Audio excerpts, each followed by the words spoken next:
to steal, and to destroy. I mean, see, when you start connecting the dots, can you see that? You start connecting these dots and it begins, it's like Mary's little, oh, that's a kitty cat. I mean, kind of the same thing. When we start connecting these spiritual dots, and we go, you mean this? And yes. You mean God has a vision? Yeah. And somebody doesn't want me to have that vision? Yeah. And then if I don't have a vision, then there's death? Yeah. And there's somebody that wants me to die, it comes to kill, steal, and destroy? Yes. You made an A. I mean, seriously, but we're just, what is wrong with us? That we just, we go through life just, okay, we're going to do some lip service and whatever. Like, this is so crucial. Okay. One of Gabriel's main objectives in his visit to Daniel was to shed light on what had passed and what was to come, and to enlarge Daniel's understanding of what God was up to in the kingdom. Okay, we got to go back. Let's go back to Luke 1. Read that. Read Daniel chapter 9 and 10 and just dig around in that for yourself, okay? I have always committed to you and promised to you that I will speak right out of there. I don't think you've ever heard me yet, and I pray you never do go, in my opinion, because my opinion doesn't matter a hill of beans. And so when I do this, I just, you look it too. You look it up. Don't ever take a pastor or a TV guy or whatever. Just take their word for it. In fact, just the other day, Terry and I were somewhere. I probably don't want to say where it was, but we were listening to this guy preach. And, and we both, man, it's like if somebody's preaching, I'm turning. I'm holding you to it. Not because I think I'm all that, but we're turning and we both look at each other like, that's not there. What? Seriously? And so you just got to let that go out. It's like eating a watermelon. You chew the meat and spit out the seeds. But, okay. Okay, chapter 1, verse 13.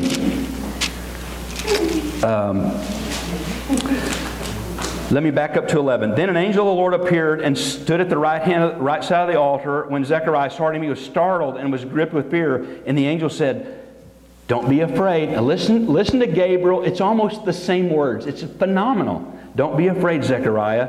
Your prayer has been heard. We're going to look at that in just a minute. What prayer? The prayer that he prayed that morning, the priestly prayer, when he offered the incense at the altar, and through the incense, this prayer for the hope and salvation of Israel, maybe. Or was it for a child or a son? Maybe. Or could it be both? Watch this. It is interesting that the two scriptural instances, watch this, the two scriptural instances of this begging God for a son.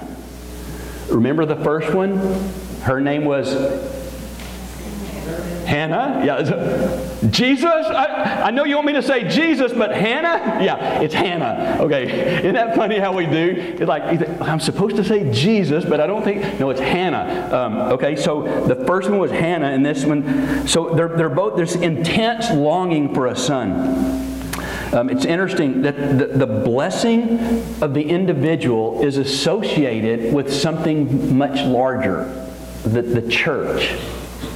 Like Hannah got her son Samuel, but it wasn't just her that got it. It was the body, the kingdom. And here is Zechariah. He and Elizabeth for years and years. I mean, years had gone by probably, and they stopped praying. I mean, they're in their 80s. I mean, at some point you go, okay, maybe. All right. But there's this intense yearning, and yet when John, their son, I'm cutting ahead a little bit, when John comes, it's not just for Zechariah and Elizabeth. It's for something much larger. Okay, listen to this. I'm going to go a quick direction and make one little statement, and you guys take care of it. Listen, the children that God has given you they're not just for you, Gina. They are for these boys are for something so much more than the Jacobic home. It is for the body. It is for the kingdom. It is for advancing. And so we begin, that changes everything as I parent. When I go, this isn't just about, this is about Connor. This is not just about you leaving in a couple of weeks to go where you're going. I'm playing.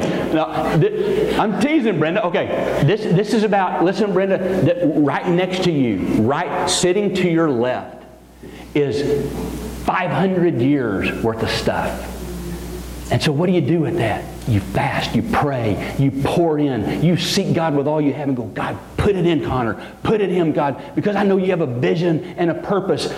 Get that? And so at Christmas, this is what I didn't know, I wasn't going to say this, but for Christmas, Mary's going to get a toy and Brooks is going to get some coal, and I'm playing. No, I'm playing. They're going to get little things that they ask for on their list. But more than that, what I want is the things that they can't, just this is what I'm going to give you. I'm going to pray like crazy. I'm going to pour myself. I'm going to pour the things of God into you. I know that's silly, but okay. I'm almost done. Stay with me. Okay, so here's the point of that these two kids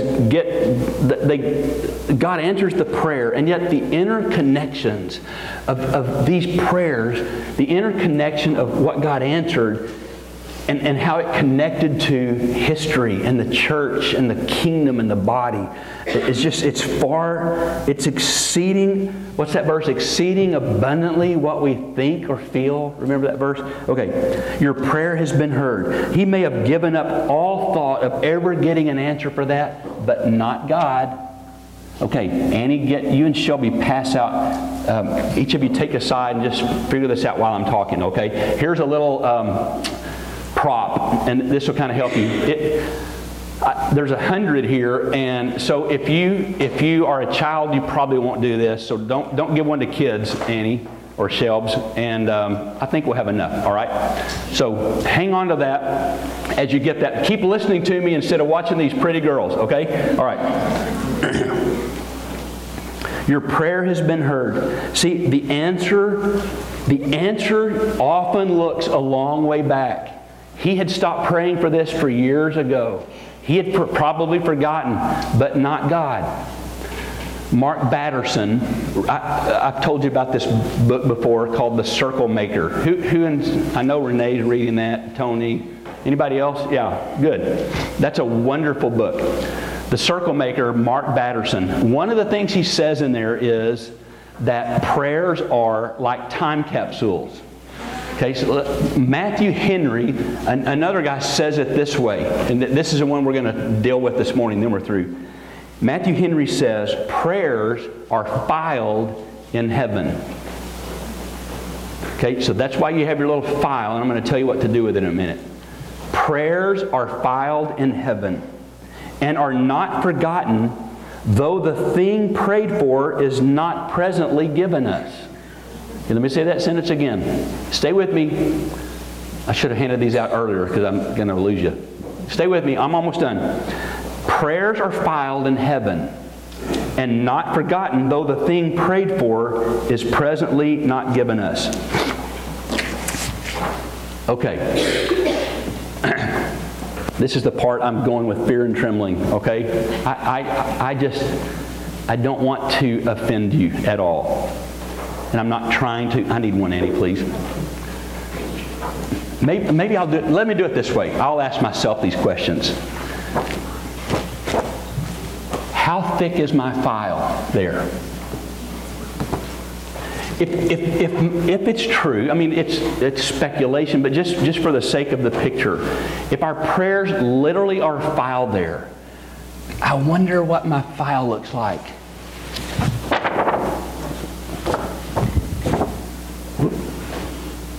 Or maybe one or two things floating out.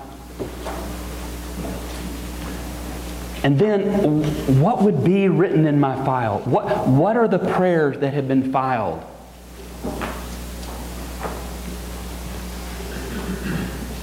How can I do this without... think about some of the things you pray over and over and over and over and over and over and over again that has just become repetition. I mean, it's okay that's there a little bit, but not a whole file full of that same little phrase or two over and over and over. And God's going, oh, okay. Anything else? Okay, I did that. I blessed your food. Anything else? Anything in here that's 500 years worth? I mean, this is sobering to me as I think about that. And again, I'm not going, God, would you forgive me? God, would you forgive me if this is empty? God, would you forgive me if the things that are in here of mine are just hollow and meaningless and that have not moved you one bit? God, if there's nothing in here that Gabriel would be dispatched for, oh God. I mean, I've just been hammered with this. How about us as a church? What does the CRBC file up there look like? I mean, is it like bulging with things like, God, look what they're believing me for. Yes, Gabriel, go. Michael, go. Take them with you. Take all of them with you. Rush. Or is it, oh, sorry, boys. Not today. Listen, for Christmas, I want to read you a couple of verses. I want you to jot these down on your folder. I know some of you are not going to do this. But here's my, I'm suggesting this highly. That you would take this, and I know that some of you, I get the whole thing about it. I'm busy. I know that. So am I. Really busy. And some of you are not going to like it. You're going to go, no, I'm never going to do that. He asked me, listen, would you start writing down some of the things you're praying for and sticking them in here? Write it down. Janet Hazelton's file up, I'm just glanced at her. She got a great report. Janet Hazelton's file up there is like, it's like cancer, healing, like deliverance, and some of ours in our CRBC is full of those. That's what I'm talking about. Okay, so here's what I want you to write down these verses somewhere on the outside. I don't care what you do with it. You can color on it, but inside, would you just start daily? Just begin to write down things that you're really, really, really, really praying for. Not a new Cadillac. I'm talking about, things that's like, God, would you do this in him? Would you do this in my husband? Not like, yeah, God, you gotta straighten him out. I'm not talking about that. God, would you give him a heart to know you? Would you make him a mighty man of God? God, would you make him where he rejects passivity, where he becomes just a warrior? Those kind of things. God, would you do this for my children? God, I pray this for my church. I pray this for Gary Bunning this week in Moldova, God, that you would just wreck his life. Wreck Gary Bunning's life this week. May he come back absolutely ruined for Jesus. Okay? All right. So, here's some verses real fast to write on the outside. Matthew chapter 7, verse 7. You don't have to write the whole verse. Matthew 7, 7. And I'm going to give you a couple of little thoughts, and you can write down a thought or two that goes along with it. Matthew 7, 7. Ask and it shall be given you. Seek and you'll find. Knock and it will be opened unto you. For everyone, write that on your folder. For everyone, underline it. For everyone that asks receives. Write it on there. Everyone. I can't write it on there because I'm not so sure I believe that. Write it on there. Everyone that asks receives. And he that seeks will find. And to him that knocks it shall be open. See, here Jesus is teaching us the main thing in prayer. The assurance that every prayer is heard and answered. Wait a minute, Bobby, how can you say that? Because he said that. I didn't say that. He just said it right here, and that's part of our problem. We may and must confidently expect an answer to our prayer. See, here's what we've done. We've weakened the Word. We've weakened the Word with our little human wisdom and understanding. Well, what if that doesn't happen? And so I'm not going to believe quite all of that. And so we weaken down the Word. And the more we weaken the Word, the more we weaken our faith. Because in a minute we're going to see a verse that says, when you pray believing, well, how can we believe like we're supposed to be when we've weakened ourselves so badly because we've made these we've just shied away from, I don't know about that. Listen, I mean, it's like, how I've got to ask myself, how am I going to live? Am I going to live making excuses, just shying away, and just this little weak, mealy-mouthed faith? Really? I've done that. Not going to do that anymore. And I know it's dangerous. I know it's dangerous to go, okay, I'm going to believe it. I'm going to live dangerously. Okay. If questions and difficulties arise, don't seek to have them settled before we accept the Word. Let's accept the Word first and build everything around that, okay? See, it is the will of God, the rule in the family of God, in the Father's family, the rule is that every childlike, believing petition is answered. Every childlike, believing petition. So if no answer comes, I'm not to resign and suppose that it's not God's will to answer my prayer. If the answer doesn't come, I got to go, okay, am I not being childlike or am I not believing? Because it's one of those two things. Because He says every one of my prayers will be answered when I pray in accordance to, believing and all that. And so I have to go, okay, what's not childlike in me? Not childish. Some of us in here excuse our childishness by saying I'm being childlike. I see the funniest grin I've ever seen. Okay, I won't call names. All right. Am I being childlike or not? Am I believing or unbelieving? Okay. There must be something in my prayer. So I keep praying to fix it so that the answer may come. It's far easier for my flesh to submit to, well, I don't know, without an answer than it is to yield itself to go, God, would you search me? Would you purify me? Would you do what you have to do in my life to get me to the place where I'm believing and childlike? Prayer is appointed to obtain the answer. The second one, Matthew chapter 7, verses 9 through 11. Just jot that one down. Let me read it to you. Matthew 7, 9 through 11. Oh, my page is gone. 9. Look. Here's Matthew 9, 7 through 11. Okay. So just jot that one down. I guess that's in my office. All right.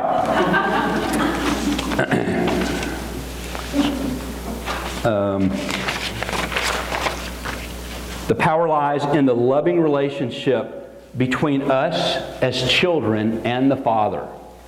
The power lies in the relationship between me as His Son and my Father. When I live and I walk in that relationship, I'm your child, I'm your son, you are Abba, Father, you are our best friend that I told you about that died a couple of years ago. He affectionately called God Papa. And when this guy would pray, just, Papa, and it's just this I miss this guy so badly. I mean, he would lead worship and would quote Scripture nonstop for 2 or 3 hours. I mean, he just had this incredible love for his Father. It's out of that relationship where prayer is answered.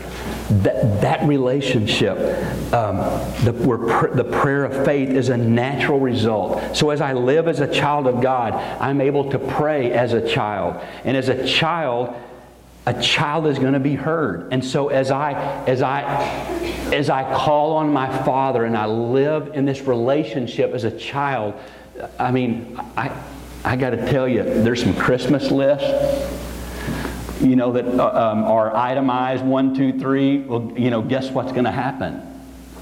It's not going to be starting at the bottom. It's not going to be, well, it's not on the list. It's going to be starting at the top, right?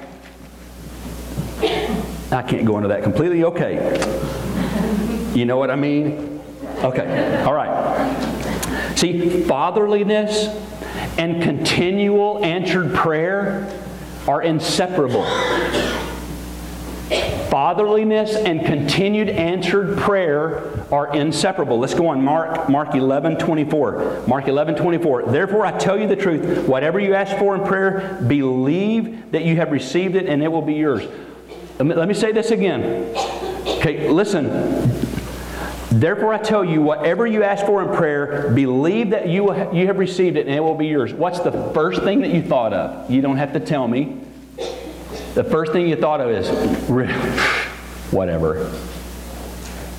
Tried that, didn't happen. I mean, on and on and on. What a promise. This is so huge, so divine, that our little hearts can hardly take it all in. I mean, listen to this again. Whatever you ask for in prayer, believe that you have received it and it will be yours. And so we try every possible way to limit it. That's too good to be true. And so we begin to limit it. It's like, God, okay, I got to be safe here. That's not possible. And so instead of allowing it in its quickening power that He just gave it right here, I mean, this is Jesus. Whatever you ask for, believing. I mean, just hear what's behind that. But instead of just letting that come, we go, I don't know. We need to let it enter in, and I need to let that enter into me and enlarge my heart. Instead of pushing that away, let it enlarge my heart until I get to the measure what He's asked me to be, so that can happen. If it's not true, why did Jesus say it? I asked myself that this week. If that's not true, I mean, if I'm not skirting around it, why did He say it then? Our tendency is to interpose and to qualify. Okay, God, if it be your will, heal Janet. It's His will. He wants her whole. Okay, anyway. So we qualify things to break the force of this thing that seems so dangerous to us. And I've already talked about as we weaken it. Okay. Last one. Mark 11, 22 through 24. And we're through. Mark 11, 22 through 24. Let me read this one.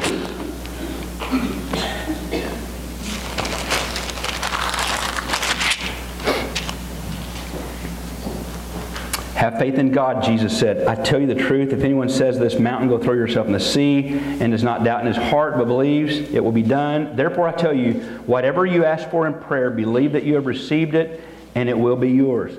See, it's only when we live and associate with God in this personal, loving relationship. Okay, a minute ago we talked about father and a child, but there's also this personal relationship where God Himself is all to us, and where my whole being is constantly, I'm exposing who I am to Him and becoming intimate with Him, so that my heart is revealed and He can have His way to do what He needs to in me. In that kind of relationship, see, the value of the promise depends on the promiser. Is that a word? Promiser? The value of the promise is dependent on the one who promises it, right? It is on my knowledge of what the promiser of that faith in the promise depends. So, for one who knows the Father well and lives in this constant, close relationship to Him, it's a simple thing to believe the promise that He will answer His child who lives in union with Himself. See, listen, God's promise will be to us what God Himself is to us. Let me say that again. Two sentences and I'm done. God's promise will be to us what God Himself is to us. A heart full of God has the power for the prayer of faith. Faith can only live by feeding on what is divine, by God Himself. Faith can only live by feeding on what is divine, on God Himself. So for my faith to increase, for that to grow, it will be as I am in a relationship with Him. And then as my faith grows, then I believe in all of those things. So what I want you to do is I want you to take this home, and I want you to begin to just write things and stick it in. File it in. Understanding that this can't be like, oh gosh, I missed it today. I'm not talking about that. You know, we're so good at that. I haven't stuck anything in there in 2 days. I'm a bad boy. No, I mean, it's not supposed to be like a noose around your neck, but it's the picture of, my prayers are being filed there. They are time capsules that as my file is there and I've been pouring into it, it's like God going, oh, I can't wait for this. I can't wait to do this one in Alan's life. I'm going to blow him away. It's not quite time yet, but I will answer because I answer every prayer. You got to get that. Okay? So sometimes we pray and we go, God didn't answer. I'm just not even going to pray. Really? But it's God going, okay, Gabriel, get ready. We're going to have a blast with this one, but it's going to be a minute. Okay, it's going to just, whoa, okay? I mean, listen, I got to be honest. I want my file there to go, okay, get one of those expandable ones for him. You know what I mean, those expandable files? Okay, never mind. All right, this is falling apart fast. Tell me what you heard. Are any of my prayers substantial enough to require 500 years of spiritual preparation? Wow. Dang, Kelly. All right, say that again. Need a microphone. Say it really loudly, please. Are any of my prayers substantial enough to require 500 years of spiritual preparation? Are any of my prayers substantial enough to require 500 years of spiritual preparation? Wow. Class dismissed. No. Can't follow that. No. You don't have to follow. It's just, anybody? What'd you hear? You will not see what you do not expect to see. You will not see what you do not expect to see. That a girl? That a girl, really? Somebody else. The Lord answers all prayers. Yes. Sometimes it's yes, sometimes it's no, and sometimes it's wait a while. Since we've been back here, God has answered a prayer. Sonia started praying 19 years ago that they had accepted the Lord. It took 19 years with one of her prayers. Some people had given up on. Yeah. We got a call one morning. I know. I remember she telling me that story. That's awesome. God answers every prayer. That a girl, Joan? Was a guy right over here. Is you counselor? Vision is dependent on preparation. Good. Vision is dependent on preparation. Somebody else. What'd you hear? I cannot live as a copy. Girl, Peach. I cannot live as a copy. Good. Somebody else. Go get your own story. Go get your own story. That a girl. Somebody else. When we truly realize in the depth of our souls and our hearts how much our Father loves us, we will feel free to go to Him in faith and believe on behalf of others, ourselves, our families, our church, our nation, and believers in the future. That a girl? Yes. Somebody else. What'd you hear? Live with a sense of expectancy. Live with a sense of expectancy. Good. Try to see it clearly and then see it clearly. Good. That a girl.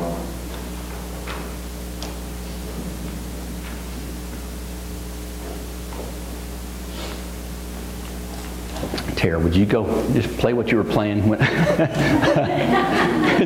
No, please. It was pretty. Go get lost again. I'm playing. I'm teasing.